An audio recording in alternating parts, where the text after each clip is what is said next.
Сайн байцгаана уу? Архангай аймгийн иргэд та бүхнийхээ гэр бүлийн боловсрол зориулан хүргэж буй цуврал хичээлийнхээ эхний дугаарыг аз жаргалтай гэр бүлийн харилцаа сэдвээр хүргэж байна.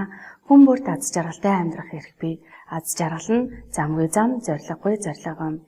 Иймд аз жаргалтай гэр бүлийн харилцааг бий болгоход гэр бүлийн гишүүд маань бие биенээ бишрэн хүндэтгэх, ханыхаа сайн зан чанаруудыг нь өндөрт үнэлэх, хувийн орон зайг нь хүндэтгэх, сэтгэлийн хөдөлгөөн шаналл болон амжилт уналтлаа хуваалцдаг байх, ажил гэр бүлийнхээ тэнцвэрийг хадгалдаг байх, чөлөөтэй дарамтгүй харилцах.